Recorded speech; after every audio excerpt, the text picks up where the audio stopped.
doing? Okay. Okay, great. Okay, thank you guys so much for joining us. I wanted to share with you guys the one thing I want you guys to take away from today about the Torah approach to investing. And that one thing has to do with visualizing compound return. We're going to talk about a little about the Torah approach, but the main focus of today, I want to help you guys visualize the powers of compound return, how they work. And therefore, thankfully, we have our good friend Bob. Say hi, Bob. Hello. Bob has helped us out. Everyone else, please say hi. Hi. Hi. Hello. Okay, great. So we have some great guests, hopefully, to ask some great questions and elucidate the subject for everyone involved. Cool? Is it okay? Are you guys okay with that? Oh, yeah. Yeah. Okay, thank you so much. So my goal is I want to help you become an intelligent investor. What I mean by that is intelligent investor is someone who approaches things intelligently, is educated on the subject, so that way you know when to act in different situations and how to act and how to behave financially and when to invest or not to, just how to approach things. Many people in the United States especially want to be entrepreneurs, right? Like, who doesn't want to be an entrepreneur? They hear all these great things about the freedom and this lifestyle. And the reality is not everyone can be an entrepreneur. Many people have a job that they focus on and get income from, but the reality is everyone can be an entrepreneur in the sense that they can invest the savings that they get from their job into businesses of different sort, and they can be owners, small pieces of those businesses that are doing really well. Now, I wanted to discuss a little bit why it's so important or so valuable really to be able to do that. Because see, the foundation of capitalism, right? We live in America, it's based on capitalism, is based on the idea that people go to work every single day and they're working, trying to add value and build up the economy and build up businesses. So people are constantly adding value and working together to grow companies. And so if we can be involved in a number of companies that have everyone working for us while we either work out our primary job and take that savings or invest, or at some point, once our actually savings have done well enough for us, hopefully we can retire early. Right, that's the ultimate. I mean, the reality is no one ever really retires, and it's not such an idea to retire. But there's a difference between going to work because you have to, because you need the money to provide for your family, versus having that freedom to choose what you want to work in and grow in and do with your life because you're not burdened by financial stresses. Then you have that retirement money or a certain amount of money saved up that you can actually live off of. Now, I want to discuss with you guys something called hunting versus gathering. It's a very interesting principle. Are you guys with me so far? Yeah? Yeah. So hunting versus gathering is the idea like this. Hunting is where you have to spend time to get your income, right? You're involved the whole time. Farming, initially, actually the time, you lose to time, right? You're not gaining as much. You have to develop the farm, you have to sow, you have to prepare everything. You actually lose money potentially for your time. But the difference between hunting and gathering is that with a farm, with the idea of farming, is that when you've built that farm up, eventually the fruits of your labor start to take over, and you actually don't need to trade your time for money anymore because you can hire someone else to maintain it, or whatever it's producing already. You just need to maintain it because you've built it up already. Does that make sense? Oh, yeah. So initially we all start out as hunters, right? We have our job, and that job gives us certain income. And from that income, we want to create a farm, also known as passive income, right? Typically our job isn't passive income, but farming is very similar to the idea of creating passive income. And if we create passive income, then even when we're sleeping, we're making money, right? And if we invest into intelligent approaches in passive income, then we optimize the amount of money we make, and we can either have a comfortable retirement, some kind of retirement, or ideally even retire early in a perfect world. Does that make sense, right? Oh, yeah. So having said that, everyone works, right? The question is, what are you going to do with your savings? So you can spend it, you can just leave it in the bank, but it's not doing anything for you, right? The whole idea of capitalism, the whole freedom is that, and the beauty of the structure of the stock market or other types of investments, is that you can actually take your money and be a partner with those types of businesses, and you can get the compounding benefits. And so I want to show you guys. I want to literally show you guys, so you can see the compounding benefits. And for those who are watching, please, I'm asking you to follow what we're doing, and then I want you to do it for yourselves. I want you to actually be able to execute this in the comfort of your own home so you can see the benefits of it, right? So I want to ask Bob, and can you just turn on the computer, please? Just hit that escape button. The escape. No, okay, it's okay. We'll just go with Bob then for now. Yeah. Okay, Bob. So we're basically, if you're at home, please go to financialmentor.com and go to /calculator /compound-interest-calculator. Right. Okay. Basically, you can use any online calculator. It doesn't matter. That just happens to be one that works. It's an online calculator as long as it has. You can put in principles. They all have that, but find the one where you can do a monthly contribution and monthly compounding, because the market is continuous. Okay. So Bob, let's say, to be a client in our firm, let's say is about 100K. If you don't have 100K, if you have less, you can discuss it with me, and we'll see. Maybe I can give you some strategies to hopefully get you to potentially maybe be a client of ours. Or every situation is unique, so we are here to really serve you and help you in the most optimal way that we can. So Bob, please go to the calculator. You can? There? Okay. Yeah. So let's start. We'll put 100K in the principal. Now, interest. So historically, the S&P 500 has returned 7%. Now, if you're involved in annuities or bonds or other investments that quote unquote protect your money, you probably have a less of a return, unfortunately, because those are not necessarily the best investments. We certainly do not recommend annuities or bonds. Sometimes certain types of bonds, but mostly it's really the idea of in being equity owners in businesses and being diversified in many businesses. And that's actually how you minimize the risk. The way you minimize the risk is by being involved in many businesses and not putting all your eggs in one basket and hoping one or two businesses or three businesses or five businesses will succeed in the long term. It's really getting involved in indexes or small cap value funds, because over time they give you the best return on a long-term trajectory. Now, investing in general is, when we talk about long-term, we talk about at least 5 years. Anything under 5 years is a bit volatile. Does that make sense? I'm sorry, yeah, but can I backtrack to the 7%? Yeah. Now, you say it's not, now this one seems to be protected as opposed, Yeah. not protected, Yeah. as opposed to annuities and bonds that are, right? Okay, yeah. So you're saying why this S&P 500 is a stock market, is top 500 companies, is the top 500 companies. And so those are businesses. But the market is volatile, so sometimes it goes up and down, right? Sometimes things go up, some things go down. But on a long-term trajectory, It's gonna go up. everything goes up because of inflation and because of capitalism. Because think about it, people are working and developing businesses on a regular basis. Businesses are looking to grow. Whereas annuities and bonds are just have their set percentages, and that's all they're gonna grow. Yeah, and in general, annuities or bonds, someone else is taking that money and investing it. Yeah, but See what I'm saying? they are protected. They are they go together. So protecting your money. Sometimes there's a disguise. There's a guise of protecting your money when you actually lose your money, because with annuities you are paying really high fees, and you're losing out on a lot of money that you should be. You can't. It's very hard to retire. You could retire. Well, it's not hard to, depending on how much money you have, but you could be in a more favorable situation by investing in businesses and diversifying properly to minimize that volatility. And with a good advisor can help you, guide you, and to make sure you're in the right situation. But in general, you want to go for growth, but you want to protect the growth.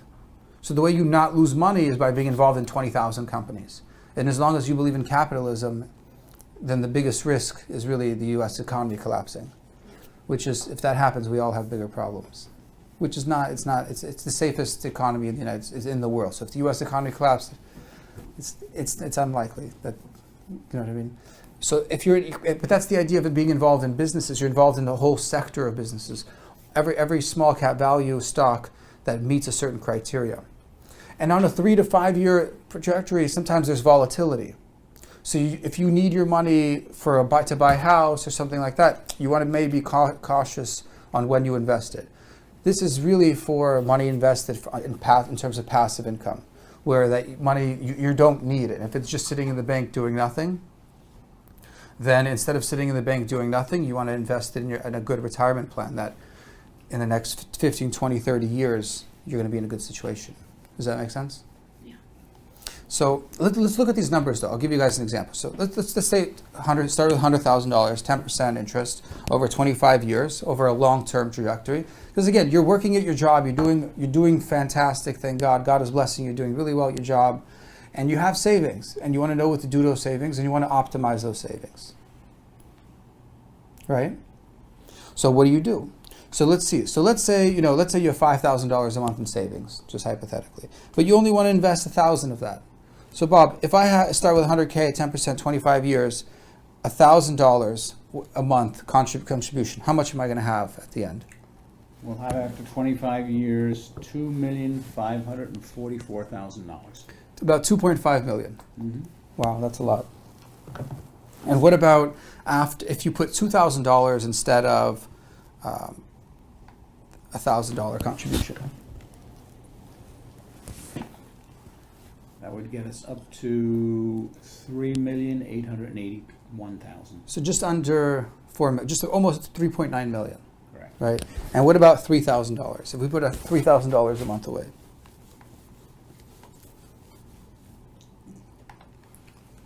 That would be 5.2 million. 5.2 million, right? So start with 100,000. Talking millions. Invested in the right strategies over a 25-year period. If you just put $1,000 away, and you have time working for you. Remember, you want time to work for you, right? That's the whole idea. We don't want time to work against us. We want time to work for us. And time is always going to be moving forward. We can't control that. What we can control is how we optimize our savings and how we invest our savings. And over time, if we just put $1,000 contribution, on the lowest tier, we'll have 2.5 million on 25 years. If we put 2,000, we'll have 3.9 million. If we put 3,000, put 5.2 million. That's a lot of, what would you do with 2.5 million, 3.9 million, 5.2 million? And this is all from passive income, right? This is money that you just put away every single month. You're not stressed out about it. You're not worried about it. You're not worrying, is my business doing well? You're invested in many good companies. You're not betting on any one stock. You're not stressed out. This is a relatively safe strategy long term. Short term, again, it's volatile. Long term, you have a 90%, 99% chance of things going up based on history. Now we're sort of too old. There's no guarantees. Right now with the long-term things, right? That's something to advise to pass on to our kids. Sure. So even if you have a trajectory of 5 years, if you have a trajectory of 10 years, if you have a trajectory of 15 years, that's also considered long term, and you still get that growth. It's just here we're really giving you an extreme example of the power of compounding. Because when you get interest on interest, that's where the sweet spot happens. And a lot of people they think it's just an idea. But here we're really just showing you that it actually has a very powerful effect. And the biggest mistake you could make is actually not being invested. Now, one thing also some people will say, okay, you know what? I can lose money in the stock market, right? You have a fear because, look, these financial crises happen. So if you're paying attention to this, please pay attention very carefully. Because right now, if you listen to this information, this will help you significantly in your investing career or your kids' investing career or the future. If there's a financial crisis happening for whatever reason, that's not a bad thing, actually. In fact, that's a very opportune time. Some of the wealthiest people became wealthy during a financial crisis. Now, they have a lot of money, but even if you don't have a lot of money, if you follow their same strategies, you can be equally successful. And I'll give you an example. See, when you invest money every single month, you're doing something called dollar cost averaging. And what happens is that when the market is down, you actually get more shares for the same dollar amount. Does that make sense? Yeah. You get more shit when it's down. The market is down. You get more shares for the same dollar amount, right? So you're getting things at a discount, essentially. Does that make sense? Mm-hmm. So when the market is down, really, that's the best time to buy, right? Hoping it will go up again. Well, ultimately, we know on a long term the market goes up because we believe in capitalism. We're diversified in 20,000 stocks. Everything goes up, we can So assume, you over have time. to know when to take it out. And You don't want to take it out because you can't predict when things are going to happen. We don't No, know. but at the Yeah. end, because if you have a nice, when it's high, it's gonna go down again, up and down, so at some point, you have to be lucky to get it when it's. So here's the when thing. rate Great, is great going question. down. Can you time? You saying can you time the market? Right. When it's up, should you sell it? When it's down, should you buy it? The reality is, when it's up, if you sell it, you're taking too many risks because when you sell it, you don't know if you're fully right. Also, there are costs that have to do with trading and taxes. So if you don't need the money, it's not the best time to do it. Unless you absolutely need the So you money. kind of leave it there forever. Well, not leave it there forever. What happens is once the money gets large enough, you live off the interest. So let's say you have $5 million, right? Let's say you invested off $5 million. So you could live on $500,000 a year, right? Right, and So that's the interest, wow. Right? So then you're living off the residuals and your kids and so on and so what forth. happens to the principal? It just grows. It just grows. Yeah. Everything grows over time, right? That's the beauty of capitalism. So the idea is, if I understand this correctly, let the principle of it just grow and grow and grow, and worry about when the interest gets big enough for you to live on. And Yeah, or when you're in that, basically when there's enough money. can you take that out, or do they automatically put it into the principal?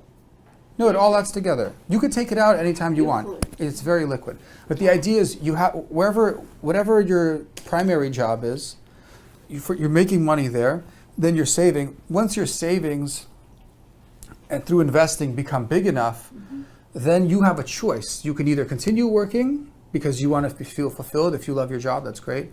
And if you don't have to. Uh-huh. You could, and you could. We encourage, everyone wants to work.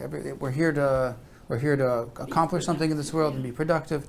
But there's a huge difference between having to work because of choice and not having to work because we built a nice farm, we've invested properly, we've got a good advisor, we follow small cap value fund strategy or other type of similar strategies that help you get an improved investment over time. And the key is just to do it monthly, just develop that habit of doing it every month. Some people think, oh, I'll do it when I'm later or when I'm older, but they don't realize that they're missing out on so much time. They don't realize that time is the most valuable factor. That the main thing is to be in the market. Start it as soon as you can. Yeah, that's the biggest thing. I'll give you an example. So small cap value fund, if you came in 2008, which is during the crash, right? If you came in 2008, today, 2016, 2017, your money would have quadrupled. Wow. 4 times. Normally to quadruple your money at 10% takes 28 years. But if you're an intelligent investor, right? Our goal is to make everyone here an intelligent investor. If you're an intelligent investor and you understand how the market really works, right? You're an insider now. You understand how really, what are the opportunities. So then you're not afraid of a financial crisis. In fact, your biggest fear is not investing enough in the market because you see all the benefits from it. Instead of having your savings in a piggy bank somewhere or just doing nothing, you want to optimize it and you want to put as much every single month as you can, because once that money over time grows big enough and you get that interest on interest, you can do whatever. So let's say it ties it up for at least 25 years, though, right? Or No, it there ties are it up. Shorter ones. No, you could. The money is liquid. You could take it out any time, but you want to think. You want to think on a long-term trajectory. Even if you're in retirement, if you're in retirement, you want to think on at least 10 to 25 year trajectory. I'll give you an example why spiritually it's important to do it also. Yeah, you have to really change the whole outlook about money. Totally, yes. It's just starting to dawn on me Yeah. that it's a different attitude to it. How so? Well, this idea is not to worry about every dollar. It's going to grow and grow and grow. And usually I would thought, well, let me hold on to it somehow, because otherwise others get it. But at this point, it doesn't matter. What matters is that it's gonna grow, and I'm gonna have interest from it on which I could retire, and so it's really just letting go, not this hold on to every nickel type of a thing, but let it go, let it grow, and reap the benefits. Invest it and let it benefit and let it grow. Yeah, invest it and let it grow, right? Beautiful. Okay, great. Fantastic. Well, I understood this lesson. Okay, good. Okay, good. If this was a lesson, yeah. Yeah, so that's the main thing. So that's. Do you see? Can you visualize the effects of compound I returns? do, and I also Yeah? feel that many people, most people that I know of who are in my present financial bracket, just never thought of money this way. Right. Or at least let me speak for myself, I didn't. Or maybe they weren't even exposed to the idea. They probably weren't They exposed. probably weren't. I think it was my first exposure to this. Wow. I mean, that's why I'm trying to do that. That's why I'm so kind of. Yeah. No, people are very ignorant, you know, they have a very closed mentality. Right. about money. Right. Right. So the biggest mistake. Tell us the biggest mistake. Right. Tell us the biggest mistake you can make is what? Is not investing, right? Not in this. The biggest. No, it does. I mean, it does take it for granted that you need something to invest. I mean, obviously, if you're terribly poor and, you know, you have to feed your kids and you have nothing left over, it's not going to work. So we are talking about people who are thankfully gainfully employed and have a little bit left over to invest. And I think that should be a necessity to have money like that and not just the bare minimum. It should Absolutely. be a necessity to really to clamor for and insist on as a way of earning a living, or this minimal wage, which, you know, would never allow anyone to get anywhere. Sure, but even if you're making like the bare amount, right? So then you may want to consider just putting $5 a month, $10 a month, just developing that habit. Right. Because the main habit here is doing it monthly. Yeah. I just read a tip in one of those AARP magazines. Put every $5 you get, put it aside. Right. No, it's true. It's this constant saving is very important. But then, you know, to keep in mind what it's for, not for the ultimate, let's say, 50,000 that you get to, but keep it up until it could generate enough money to work for you. Exactly. Beautiful. Very nice.